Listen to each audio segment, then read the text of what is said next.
Well, mission-driven friend, I am so glad you're here with us today. This is my friend Tamara Marie.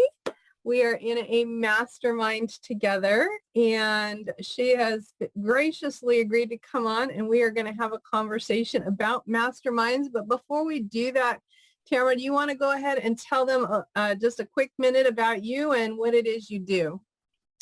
Sure. My name's Tamara Marie. I host the Learn Spanish con Salsa podcast, which is all about helping people get out of textbooks and, apps and actually start listening to Spanish as it's spoken by real native speakers. So we do a lot of learning Spanish through music, through culture, getting people out of their comfort zone and speaking the language. Um, I run Spanish con Salsa, which is now sort of developed into like an online language school. So we do lessons, we have a membership, sort of everything you need to learn Spanish and actually get fluent in the language without feeling like you have to go to school, because you really don't to, to learn a language. So that's pretty much what I do. I love that. And besides, if you did learn it via a textbook like I did, I don't know how, we won't even talk about how many years ago, you remember like this much, and then listening to it is a whole nother, that's a whole nother learning Exactly. skill. So I love that. So if that's of interest to you, hang on till the end because we're going to learn a little bit more about that. But first, we're going to talk about masterminds, which is how Tamara and I met because we are in a mastermind together. So Tamara, is this your first mastermind that you've been involved in, or have you been in other ones? No, I've been in a few before. Funny enough, I tried to start one on my own. Um, that didn't go too well. We can talk about that. And I also had joined another mastermind after attending, um, believe it or not, Tony Robbins event. And there were a lot of people in their very active community. And so I had joined for a little bit. And yeah, so I think that was the two. And so what was your experience like the one you tried to start and it didn't, what didn't work about it, right? Because that's something for people to know if they are part of a mastermind and they see that happening, or if Mhm. they're wanting to start their own. And then what things did work for you, specifically in these other masterminds that you mentioned, because we are going to go ahead and talk about the one we're in together in a minute. But Yeah, so for the first one, I think it was actually had a good experience. It was the group of people was pretty diverse, and I like that everyone really just brought something to the table and they had something to that they were working on. And the facilitator, I think, is really important because he brought a lot of energy into the group each and every, I think we met every week or every 2 weeks. I can't remember at this time. But he brought a lot of energy to the group. He really tried to keep us focused, and everyone just really, had their own thing going on. It was really inspiring to hear. And I made a few connections in that mastermind that people that I, subsequently was able to work with and partner with on some things. So it was valuable from a networking perspective as well. For the one I tried to start on my own, I think it was really, I underestimated the energy that goes into facilitating a mastermind, right? Like what it takes to get people together, because it's not like teaching a course or a class or something, which I think we talked about a little bit before we started today, is that, people think a mastermind is like, oh, I'm going to go learn from these people. But when you're in a mastermind, you really need to bring something to the table as well. So it's hard, one, to find a good mix of people, and two, to have the proper energy to facilitate. So what I was lacking in masterminds before, when I, was trying a few of them out, was that it wasn't really related to my niche. So language learning is very specific. So it's sort of like a subset of the education industry, and especially online education. So it's really a whole different ball game than sort of the traditional academic approach to language learning, in the sort of like edutech space. It's a little more niche down than that. So I was looking for people that were just involved in languages and business and really trying to pull them together. But what I found in the mastermind I tried to start from for myself was that the people weren't sufficiently motivated to start a business. And, they wanted to talk about language, and then it actually did work out well. It pivoted, even though it wasn't what I intended. We ended up actually starting an online event, and we want to do it in person one day.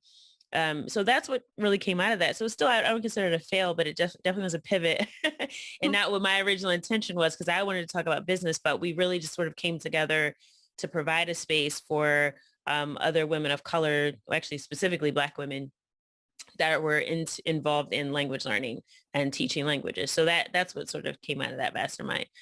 So yeah, it's important that everyone's on the same page, right? Like, what's the purpose of this? What are we trying to get out of it? And that they bring something to the table. So. Yeah, I love it so much that you said there. It's like, wow. So one, kudos to you for seeing that it really wasn't a fail, right? And in business, I think we have to, what are the learning things? What is the gift? What did come from this? At the very least, right? And I say that not minimizing it, but at the very least, we always have an opportunity to learn. Like, well, Right. what did work? What didn't work? What could I do differently next time? Right. So that's huge. And then you did get a gift out of it, right? This event that you did. But it's interesting. You said something that could almost seem like what in my industry I would call a cognitive dissonance, right? As a mindset person, because you said, well, it's good for us to all be on the same page, but what was good about the groups was the diversity, right?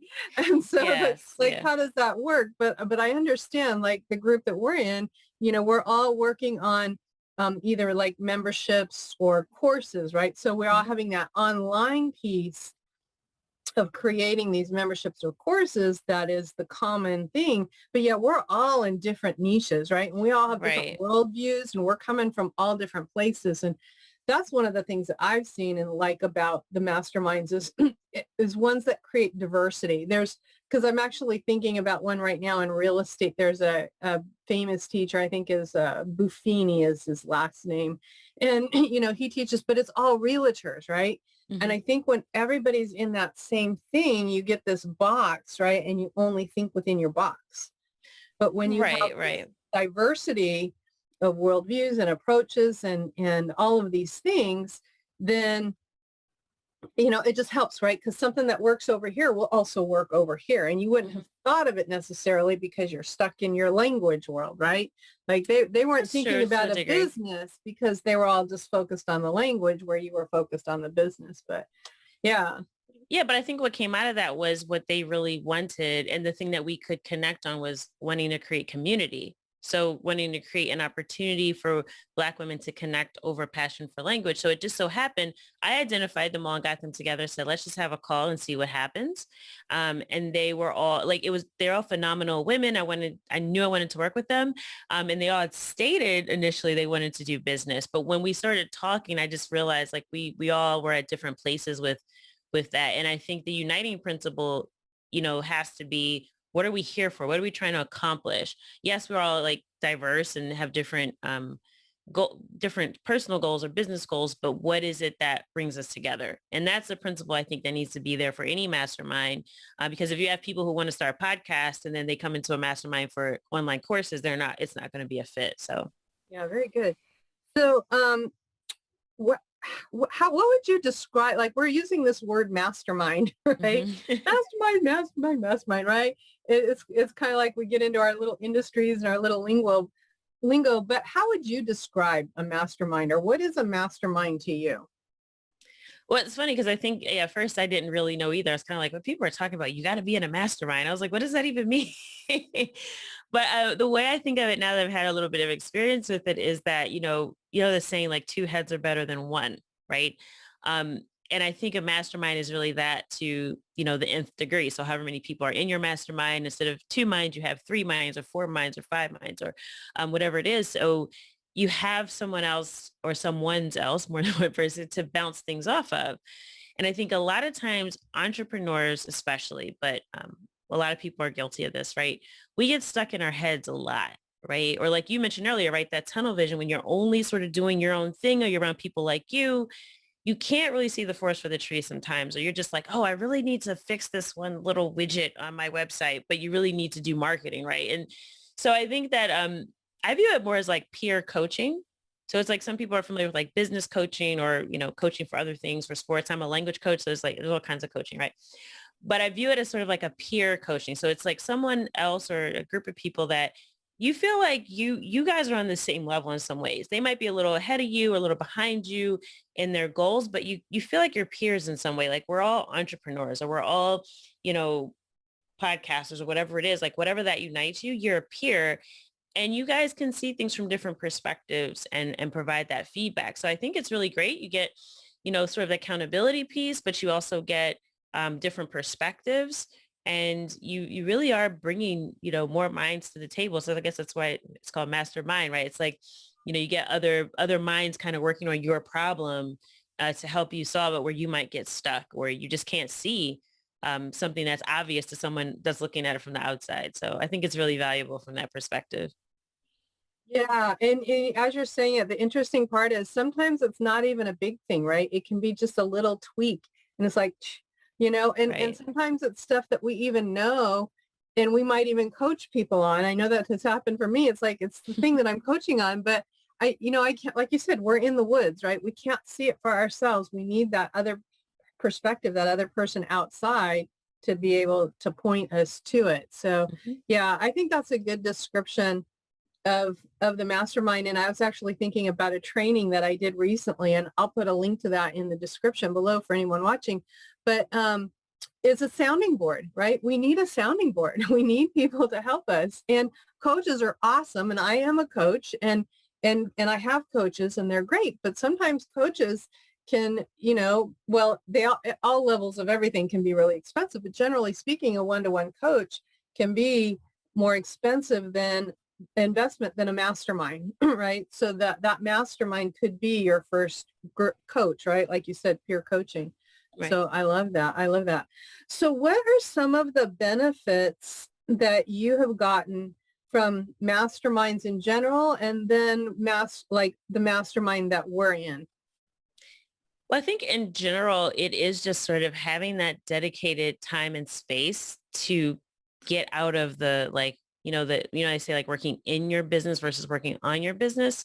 It's like really dedicating that time to step out of it and do that. Because I think that it's so easy if we rely on ourselves, right? We don't have that, oh, there's a group I have to sit and meet with, and we're actually going to do this thing at a certain day and time.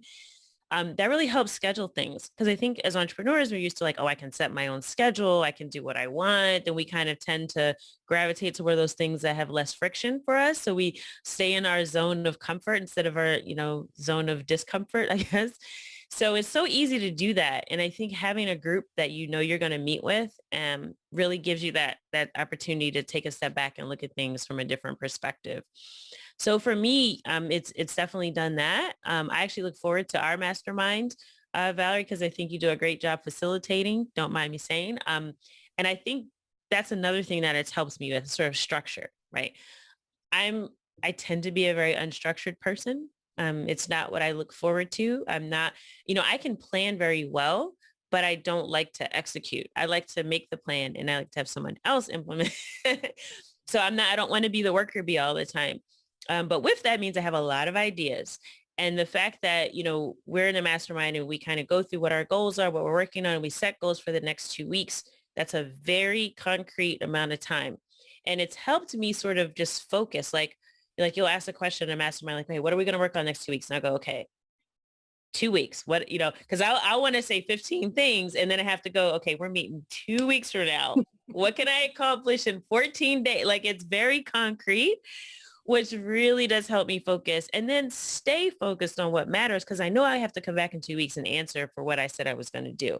And you all are going to be looking at me like, did you do it? What else did you do? Like, what's your reason for not doing it, or what, so, and we can talk through it. So I think it's super helpful to just have that. And also people that I respect, our mastermind, I think, is really great. And even, like I said, the other groups I've been a part of, I've always had this feeling of like you mentioned, diversity, like everyone may be coming from a different perspective, but I can respect that perspective.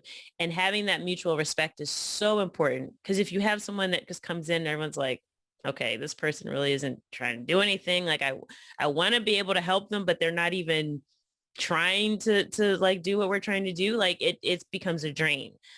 So I think it's really important to have like the right mix of people, and to have a good facilitator for it. And I think, Valerie, you do a great job with that. You keep all of us as our divergent sort of perspectives and Bringing it back different in. businesses. Yeah, like you reining us back in, like, okay, time check. Like we got 15 minutes. Let's talk about goals. Like, and I'll be talking about whatever, and we'll be playing music and doing whatever we do.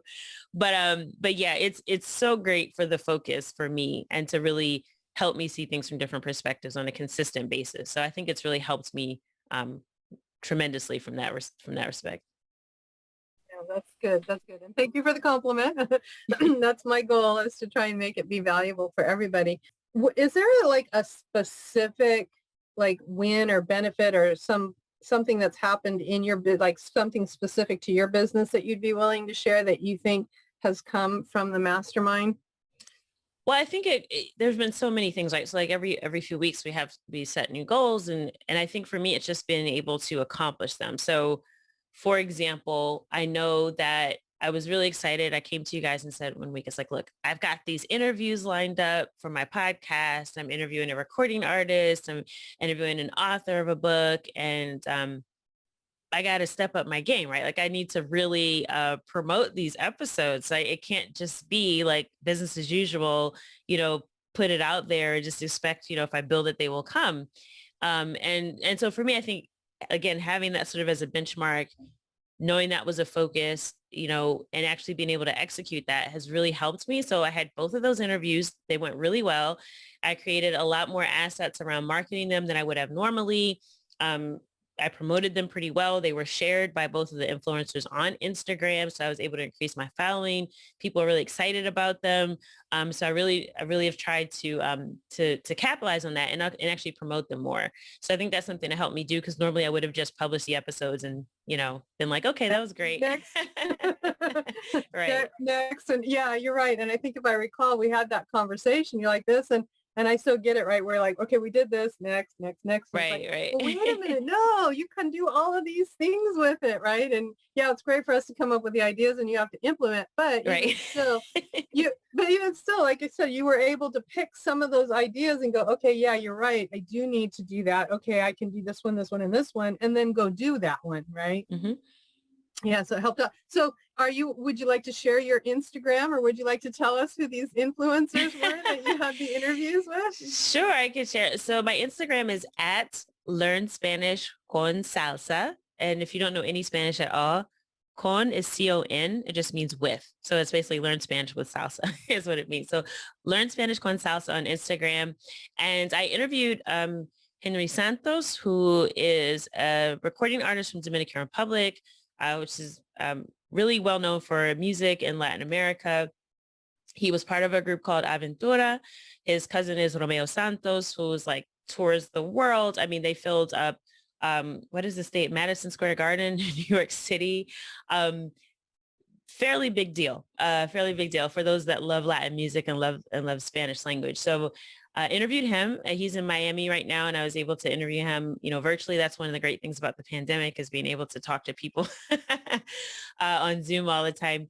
And I also interviewed Leila Cobo, who's an author. She's also the vice president of Latin music at Billboard.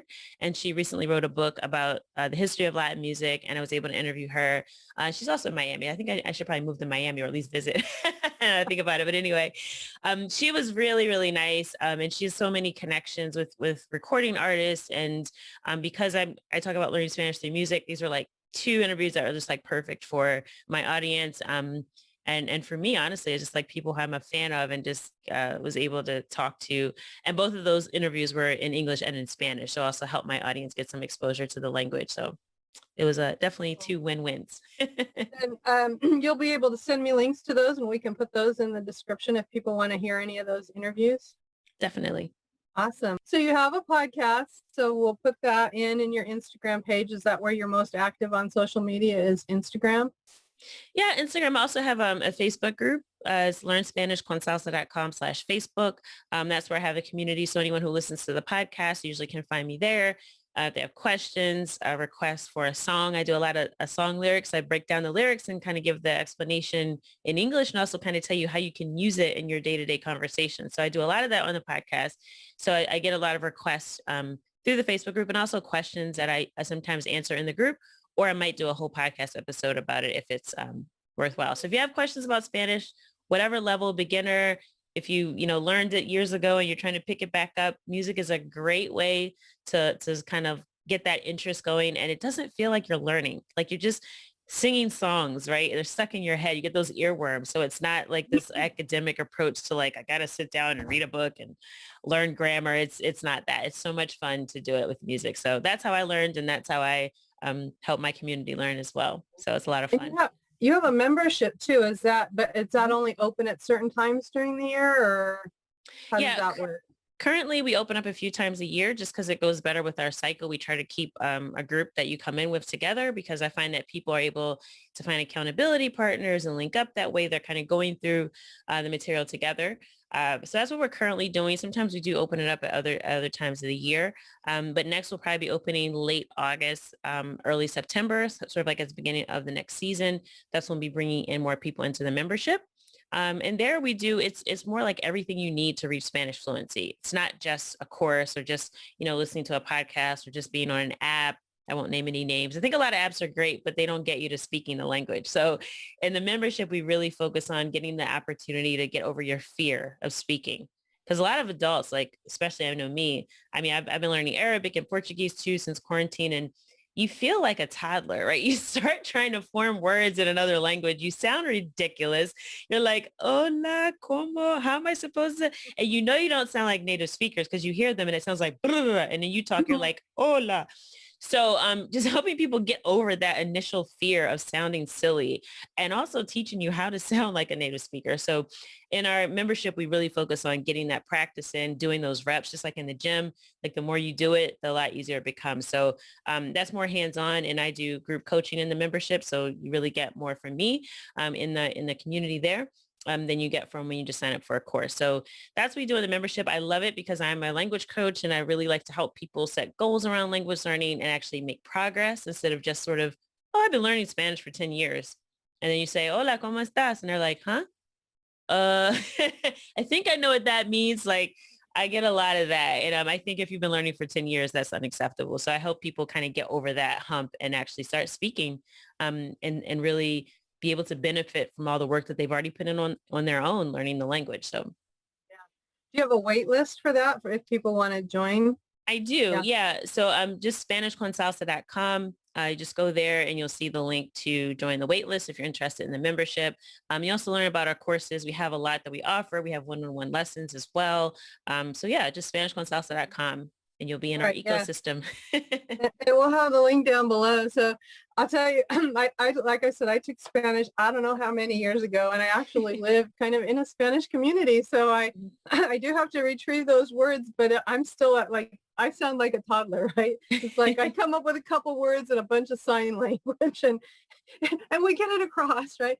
But even with them, some of them wanting to learn English, it's like I know they understand a lot of English, but just that comfort in being able to speak it, that's a huge thing. And listening to it, right? It's like when you're learning it, right, especially textbook style, you're learning it slow.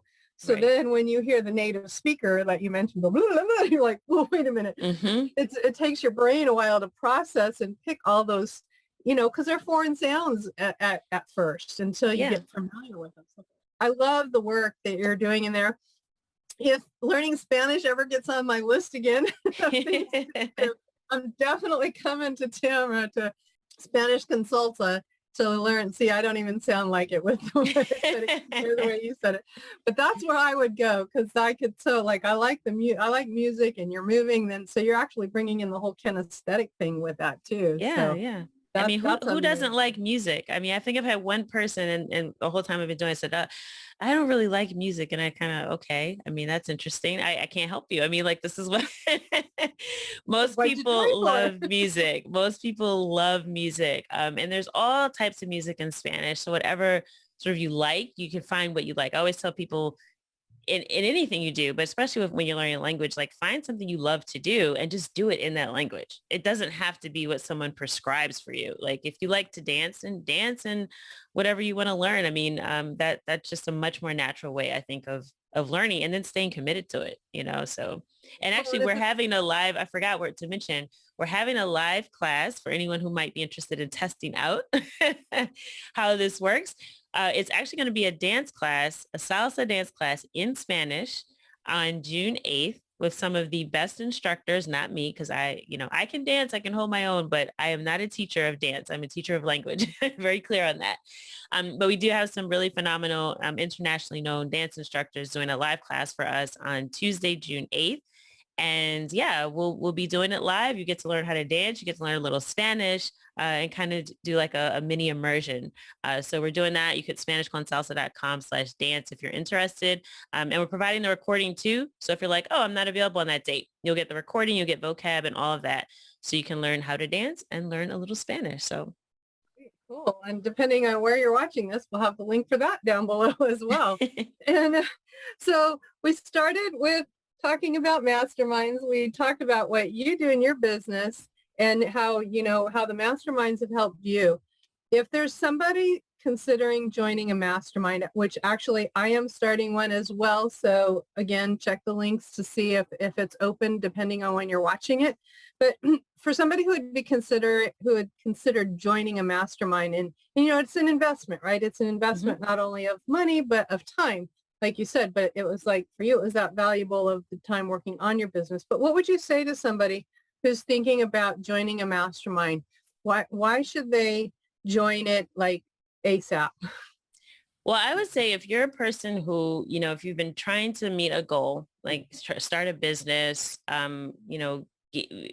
move forward in your life in some way, and you can look back on the past like 3 months, 6 months, and you can't give a clear answer on what you've accomplished, right, in that time, then you might need to get out of your head and get some feedback from some peers that will not only give you some perspective, but also keep you going. It's so easy for us to say in our own private moments, I want to do this, I want to do that. Like we have these grand goals. We might start out the new year, new season, or now we're coming out of quarantine, whatever it is, right? We come up with these like, oh, I have a goal. And then like when we look back 3-6 months later, a year later, we haven't done it. And for me, I think a mastermind is a thing that will push you. You get the accountability, you get that other perspective that you can't see when you're in your own head day after day and you get lost in all of your thoughts and you're listening to all these different so-called gurus. Oh, I should do this or I should do that. We get really lost in that stuff with anything we're trying to do. I think we're so overwhelmed with information, and to actually get to action, you've got to get moving, and having a group that will hold you accountable and that'll bring a little bit more perspective to what you're doing is just invaluable. So if you can look back the past few months or the past year and you can't come up with a clear answer on what you've accomplished, you might need to consider joining a mastermind. It'll definitely help you get unstuck at those times when you feel like you maybe you spent like, too much trying to figure something out. It could have been one mastermind call that you got clarity. And that could be worth money. It could be worth your emotional health, your mental health. You can't put a price tag on some of that. So I think, if you're thinking about it, just do it. Try it out. Doesn't have to be a lifetime commitment. If it doesn't work for you, right, then you can say you tried it. But I guarantee you, if you get the right mastermind with the right facilitator, the right people, that you'll be able to see the results for, your business, for your mindset, like whatever you're trying to do. Having a mastermind is just invaluable to me to kind of move forward. So. Awesome. Well, thank you so much for sharing that. And as you were saying that, I just thought of one other thing. You're talking about that one call, you might get that clarity. And we talk about how there's spotlights, like where it's your problem that you're talking about. I'm remembering back to one of the sessions, and it was my turn to bring the thing to the spotlight.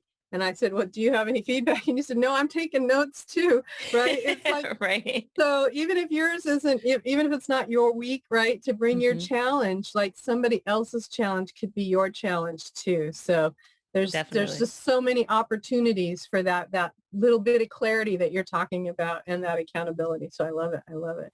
Well, thank you so much, Tamara Marie, for coming on and sharing how masterminds have benefited you and sharing about Spanish con salsa. And any Spanish people watching, or if anybody wants to learn Spanish, go check her out. And if you are interested in a mastermind and you're one of my mission driven peeps, there'll be a link to that down below, and would love to have a conversation with you about that. So thank you so much, Tamara. Thanks, Valerie. It's nice talking to you.